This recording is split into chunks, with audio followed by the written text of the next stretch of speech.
Hey everybody, how are y'all? My name is Jake. I am a naturalist in the low country of South Carolina, and I'm really excited to be here and talk to you guys a little bit about what I do. So, as I mentioned, I'm a naturalist, and a naturalist is a term that some people don't really know what it means, but it's actually pretty simple. If we break down the word naturalist, we see that there's natural in the first part of the word, which kind of sounds like natural, and sure enough it is, and nature, and kind of relates to being outdoors and liking animals, wildlife, plants, all that stuff. And then ist is somebody that does some things. So I am somebody that likes to be outside in nature, sharing nature with folks. Sometimes I like to be in these virtual settings where I still get the chance to share nature with folks. But I just really like nature and helping people build their relationships with nature and sharing about nature and being in nature. And I think I have one of the coolest jobs in the entire world. Now, I take it that I'm probably talking to a few folks that also like to be out in nature, experiencing nature, exploring different, different plants and wildlife and observing things. And that's as simple as it is you are a naturalist if you're doing that. If you find things that are fascinating out in nature, you are a naturalist. I have a tendency to like just about everything. I love birds. I have this little pink feather right next to me called from a roseate spoonbill. I love birds. I love fossils. So some organisms that used to live around here, like this big megalodon shark tooth. That we find a lot of these around the Port Royal Sound area. So in the low country of South Carolina, lots of evidence from history from millions of years ago. These sharks that had teeth this large were kind of swimming all over the place around here. I like living fossils. This might be an animal that you guys might be kind of familiar with. This is a horseshoe crab. This is an animal that has been on this planet for a very long time and still wanders around on this planet. You might find it on our beaches or in our marshes. So this is a horseshoe crab. That right there. I love it. Insects, even the little guys. Here's the really kind of pretty butterfly collection I have here at the nature center that I work with. So a lot of the butterflies that we see flying around us here, this is right here is a very common, well-known one known as the Monarch. Here's our swallowtail butterflies going up the center here. So some big kind of butterflies that are pretty easy to see out in nature around some wildflowers and stuff. So I like a little bit of just about everything, but I do have a favorite group of animals, and that's what I really want to spend time talking to you guys about today. And that group is reptiles. Reptiles, for me, one of the coolest things about them is just their sheer diversity. And diversity is a great word. It means there's just a bunch of differences all making up this group that we call reptiles, a bunch of neat, unique traits and features and all that stuff, all found in reptiles. So when I say reptiles, I'm referring to a group of organisms that includes, snakes and lizards, or like alligators and crocodiles, or even turtles. And I think when I think about the diversity in reptiles, I often just think about how diverse the group turtles is. Turtles have this very unique kind of body form. They have this hard outer shell, which is essentially fused to their spine, and fused ribs going around them. They have it goes all the way around them, providing protection for them. This shell right here comes from a turtle called a Diamondback Terrapin, and this was found out in the marsh. These turtles are the only species of turtle in the world that lives in the salt marsh, and they're found here in South Carolina. A really cool group of turtles. And then, just to kind of show off that diversity, even within the group turtles, this is a shell from a much different looking shell than this one right here. And this is from an eastern box turtle, much rounder. And this is a more terrestrial species. These guys walk around on land. You might see them walking through your backyards or crossing roads. They have this neat feature where they have a very enlarged plastron, which this is what we call the underside of a turtle shell, so like the belly of a turtle, and it even closes up and traps the turtle inside there so that it can be totally protected. So it adds extra protection. So there's so much diversity in reptiles, so much diversity in each individual group of reptiles, and that's what makes them so cool to me. I think there's so much to explore within the group reptiles. And I have, you know, I have a friend right here. His name is Alex. And he is going to help us talk a little bit about the shared traits and some of this diversity that we find in reptiles. Now, Alex is a bearded dragon. He is not from South Carolina. We have a wonderful, wonderful, diverse group of reptiles that are found in South Carolina. Alex is not from South Carolina. He's actually from Australia. But he's very calm and mellow and likes to help me talk about reptiles with other folks. And he has some really neat traits. So, you know, reptiles, when I say reptiles, I'm talking about organisms that have a few traits that are similar. And, you know, one of them is that they're ectothermic, which is a fancy way of saying cold-blooded. I'm not a huge fan of the term cold-blooded because I think it can be misleading. If you hear the term cold-blooded, you might assume that their blood is cold, but that's not always the case. You know, Alex right now is sitting here in the nature center with me, and his temperature is the temperature of this nature center. He's the temperature of his surroundings. So he's about 75 degrees right now. That's what I have the thermostat set at inside the nature center. If he was outside on a day like today, where it's about 90 degrees, he's going to be about 90 degrees. If he's in the sun, he'll be even hotter. So reptiles are ectothermic. Compared to us, or mammals, or birds, which are endotherms, they maintain a body temperature. So they're the same temperature, no matter if they're inside, outside, wherever they are in the world, they are the same temperature. The reptiles are the temperature of their surroundings. And that adds for some very neat features. For example, they don't have to eat that much to maintain an internal body temperature. They can store a lot of energy, which makes them really good prey items. But they're also very efficient predators. They're very kind of methodical, great little predators. So awesome little feature that reptiles have. Another kind of factor that reptiles have that they share amongst all those groups is that most of them come from eggs.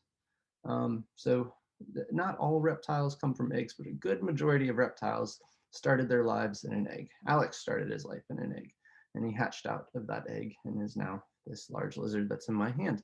And it's, you know, there's a little bit more to that in the sense that their eggs are very special in the sense they have a hard outer membrane.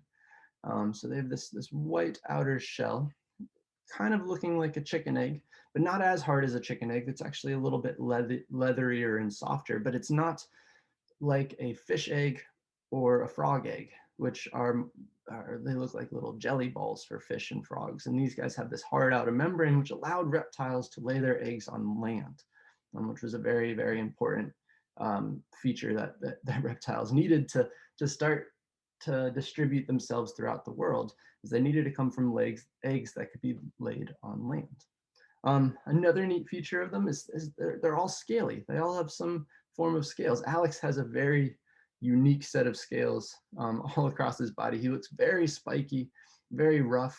His scales, for one, help him with camouflage. So he lives in a very sandy environment, if you can't tell just by looking at him. So something that helps him blend in a little bit. But then two, he's got these little spikes on the side of him. And these spikes they're more intimidation than anything. They help him to scare off something that might want to eat him. If you look very spiky and distasteful and very challenging to consume and swallow, you as a predator might not want to eat Alex. So he's got a very diverse set and unique set of scales going all down him.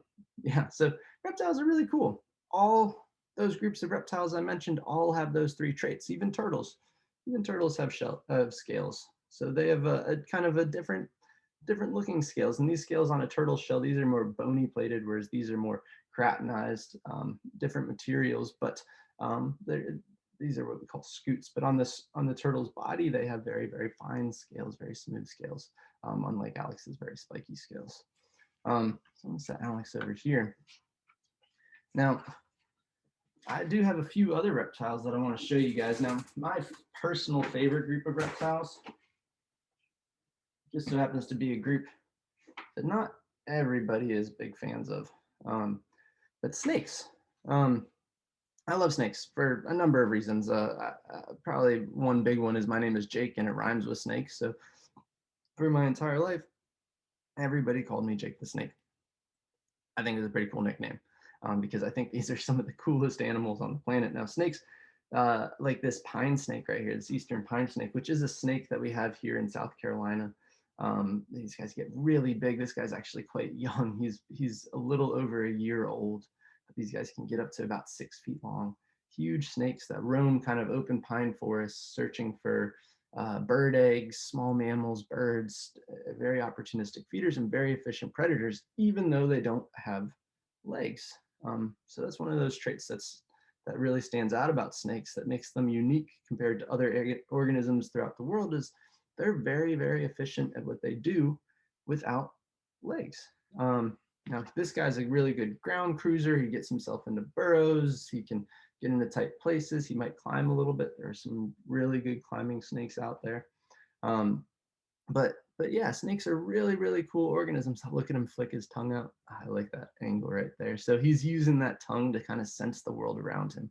So he's taking in scent particles. That's how he is interpreting the smells that are around him. Whereas I interpret with my nostrils, he interprets with that tongue flick right there. And I wonder if he's looking at it. That's us on camera. Yeah. But yeah, really cool snakes. And of course, there are some snakes out there that are a little more dangerous than other ones. I wouldn't hold any snake like this. I know this pine snake is non-venomous.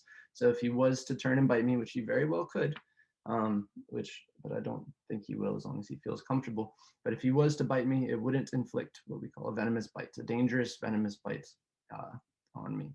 But we do have a few venomous snakes found here in South Carolina. And I think it's pretty important to know what to look for. I think it's important to know what to look for when we're talking about venomous snakes. So I'm going to put this guy back. Hey, bud. We'll see if we can take you back out in a second. He doesn't want to go back.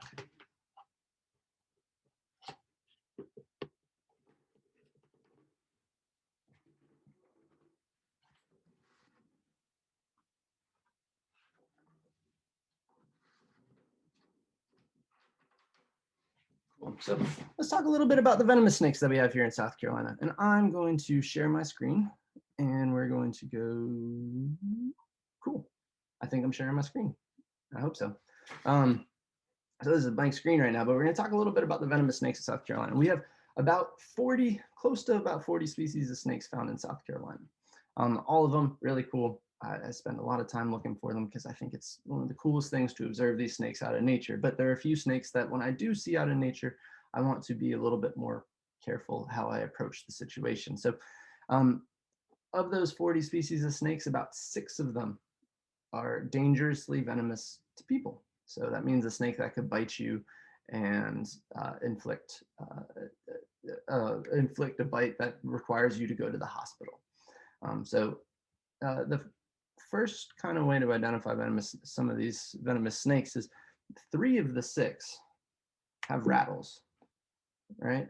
So that's a really easy telltale way to tell if you're looking at a venomous snake. If a snake has a rattle, it is venomous. Now, there are a lot of snakes that do rattle their tail to kind of make themselves known, make some noise, try to prevent you from stepping on them, telling you that, hey, if you come near me, I might bite you. But only 3 of them have a rattle. So some snakes rattle their tail, but 3 of them actually have a rattle that increases the noise of that tail rattling. We have our timber rattlesnake, which is a very large, heavy-bodied rattlesnake. The eastern diamondback, which is our longest venomous species of snake in South Carolina.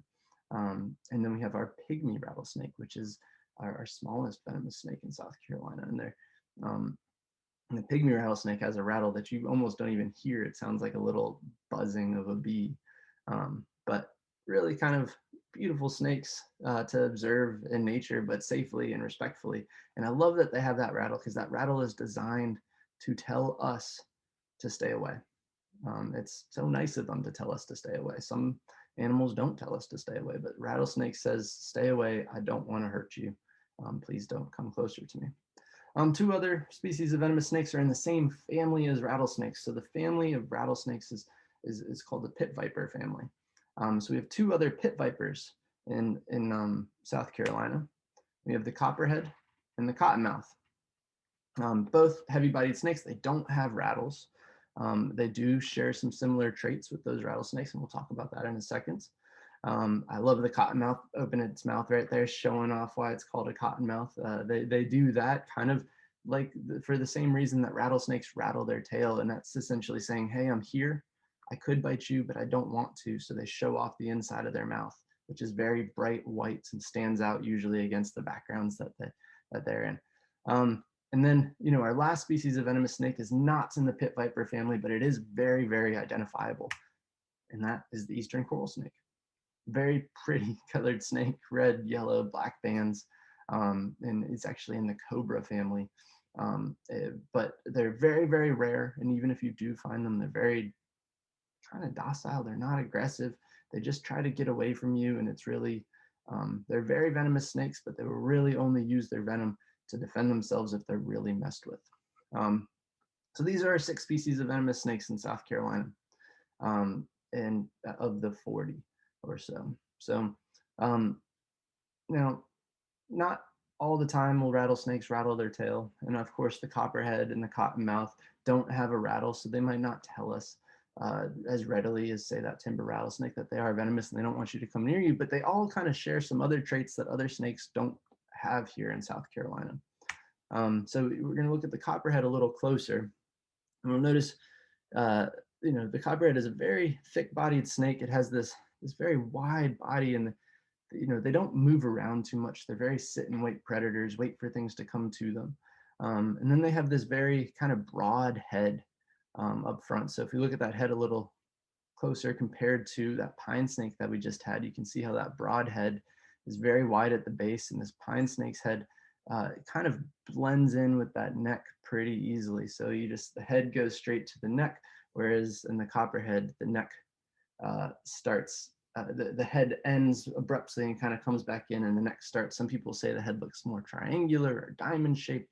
I don't necessarily see those shapes when I look at that snake. What I see is that the back of the head is very, very broad, and the neck is very thin compared to the head. Whereas on the pine snake, they have a very kind of thick neck that goes straight into the head. Let's see. So here's what I mean by that. We have this little kind of silhouette depiction right here of this very wide base to the head and thin neck compared to our pine snake, which is a very narrow base to the head and a very thick neck compared to the head. So that's, you know, that head shape is very telling as to whether or not you're looking at maybe a venomous snake or a non-venomous snake. Now, I will mention that some non-venomous snakes will puff out their heads a little bit, and it can make them look a lot like a venomous snake, and that might even be one of the defensive qualities into the defensive reasonings as to why they do it, to make themselves look a little bit more dangerous to a potential predator, or maybe just to look as bigger to a potential predator and less tasteful, just like Alex's spikes, that lizard we saw earlier. Now, we do have that other venomous species of snake here in South Carolina, the eastern coral snake, related to the cobras. It's pretty easy to tell. If you're looking at an eastern coral snake, they have all these bright colors. They have reds, they have yellows, they have blacks. Very contrasting bright colors. And the purpose of that is to tell a potential predator, I am venomous. If you are bright colored, you are telling somebody that you're venomous, and it's best that they don't mess with you. That's a really cool defensive trait as well.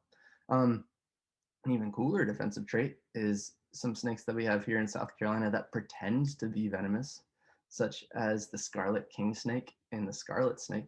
Both of these guys have bright colors, red, yellows, and blacks, but they are not venomous. They're trying to trick other animals into thinking that they are the venomous eastern coral snake. So really, really neat features and traits and characteristics of these snakes. Now there's ways to tell them apart, especially here in South Carolina. You can see the sequence to the bands is a little bit different.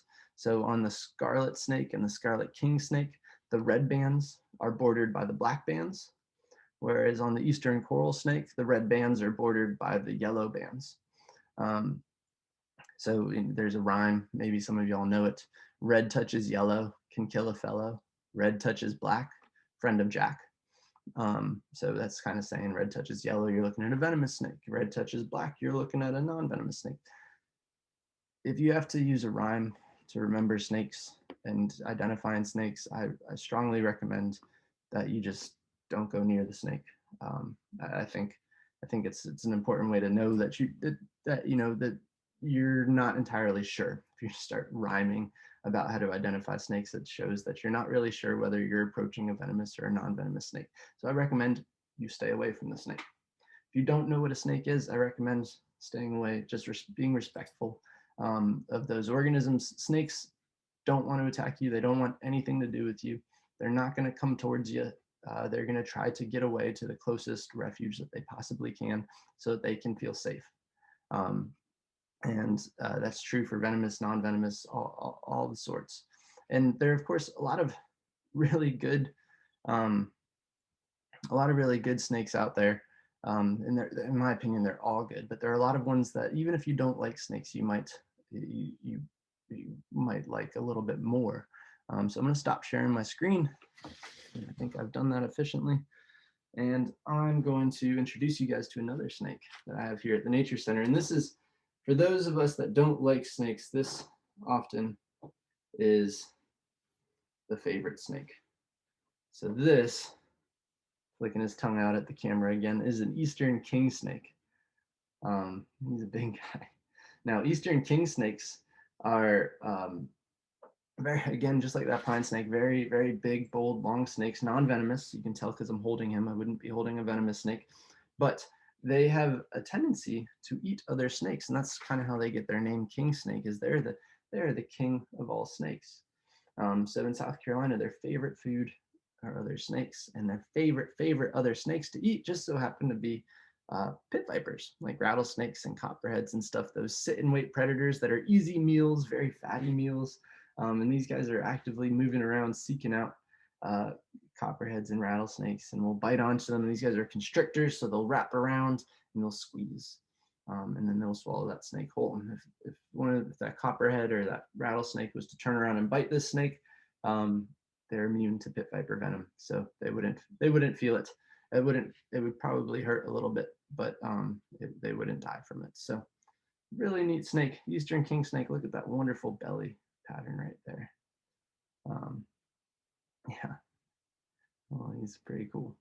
He's a very curious snake. I think snakes are so cool, and the way they sense that world with that flick of their tongue, what they see. Nice. Alrighty, well, I'm gonna put the king snake away. We have another group of reptiles to talk about really quick. We talked about turtles a bit. We talked about lizards a bit. We met Alex. We talked about snakes a bit. Just my ending message with snakes is, snakes are some of the coolest organisms on the planet. And I think everybody in this world is fascinated with them, whether or not whether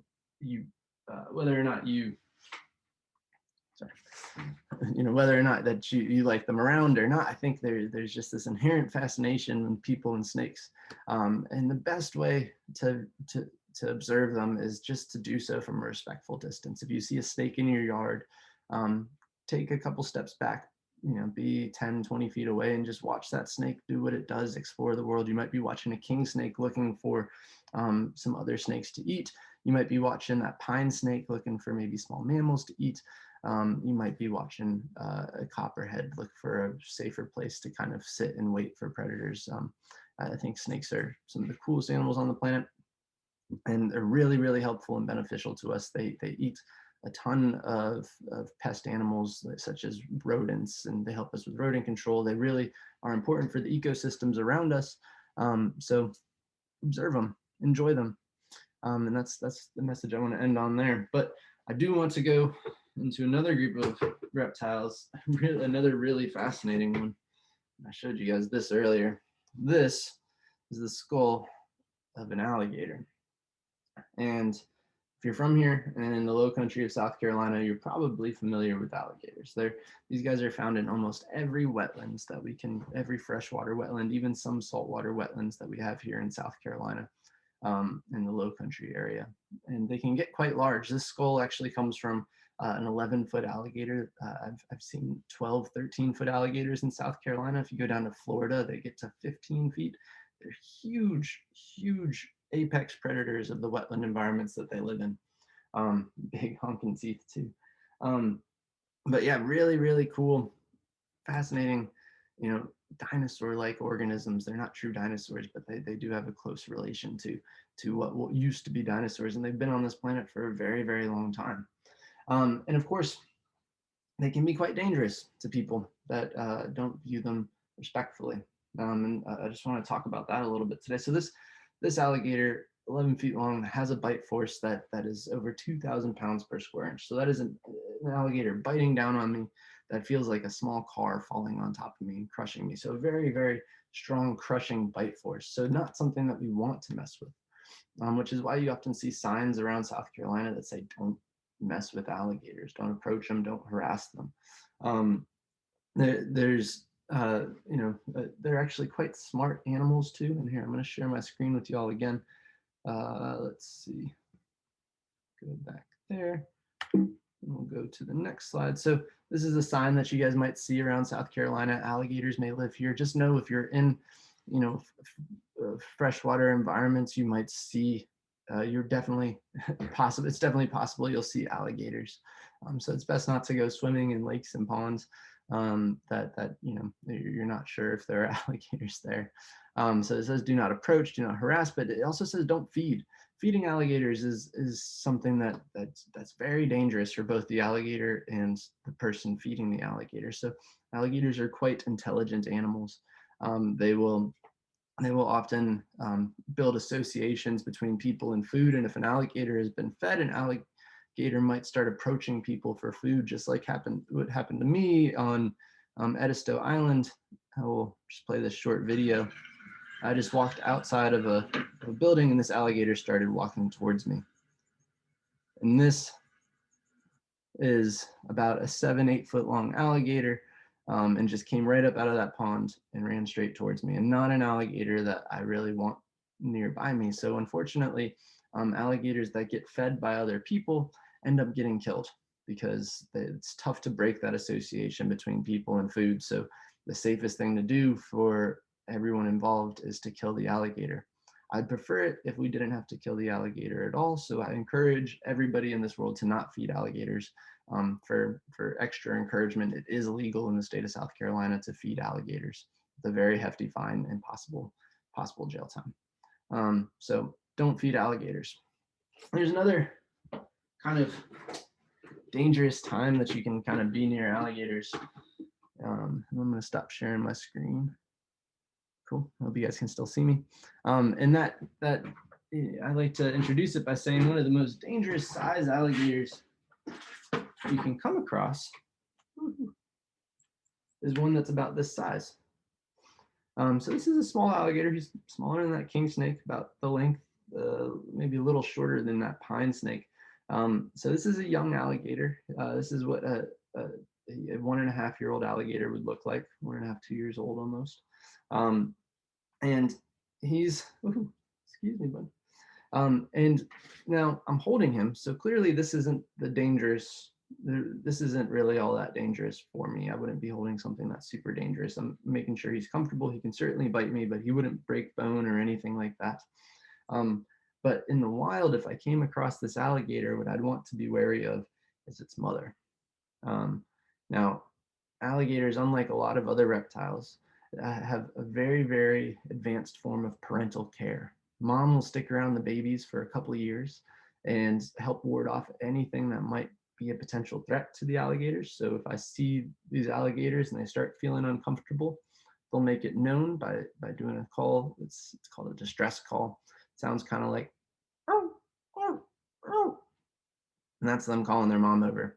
And that's a dangerous time to be near young alligators, because mom will do anything that she can to get those young alligators, or to get that threat away from her babies. It's really cool that alligators have this intense advanced form of parental care, but it's not very cool to be in the middle of. So give small alligators extra space. I'm sorry, bud. I'm gonna try to get him a little more comfortable. Hey, hey, hey, hey. Hey, it's okay. Yeah.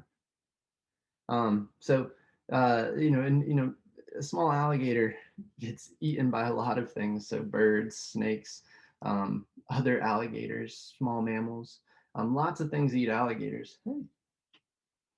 Lots of things eat alligators when they're young, but when they get old, they in turn eat a lot of things. So alligators are the apex predators of the environment they live in. They're very opportunistic feeders. They don't see people as a food source naturally. As long as they haven't been fed, alligators will naturally run away from people. But it's still a good idea to keep your distance from a pond edge, just in case that an alligator's been fed or becomes overly curious. But they do eat things like birds, turtles, fish. I mentioned other alligators that even eat larger mammals such as deer. And they have some very unique ways of kind of consuming that deer and all that stuff. Really neat organisms, absolutely fascinating, and have kind of kind of just fascinated people since the beginning of people coming to this country.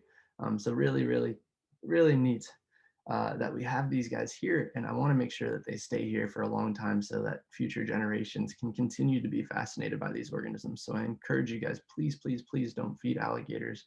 We want to live in harmony with them. We don't want to live in a way that endangers you or the alligators. They're safe organisms so long as we respect them, just like the snakes. We stay away from snakes. Snakes don't want anything to do with us. Alligators, we stay away from. They don't want anything to do with us either.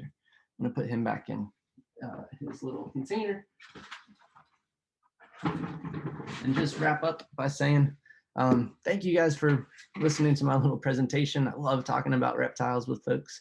And if there's any take-home message to be taken away here, wildlife of South Carolina is so diverse and so cool, and there's so much to see and so many fascinating things out there. And if we do so, if we observe this stuff respectfully and give the proper distance between us and the wildlife, we can be safe. The wildlife can be safe, and it can continue to be here for many years, forever, hopefully, because it's such cool stuff. So I encourage you guys to get outside and view some of these organisms and find some of these things, like looking for this megalodon tooth, which would be a really cool find. But they're in South Carolina, and the only way that you find these is if you go out in nature and you look for it. So thank you guys for tuning in. Again, my name is Jake, naturalist in South Carolina. I also work for an organization called the South Carolina Partners in Amphibian and Reptile Conservation. That is a mouthful. There's a website for it called SC Park, P-A-R-C-K, P-A-R-C, scparc.com. There's a lot of other information about reptiles there. And amphibians. It's a lot of stuff a lot of educational programs that we do. And of course we have field trips that take people out in nature. So if you guys are ever interested, please visit that website, follow us, sign up for our newsletter, and we'll try to get you out in nature to view some of these neat organisms. So thank you guys for tuning in, and I hope you guys have a great day. Bye.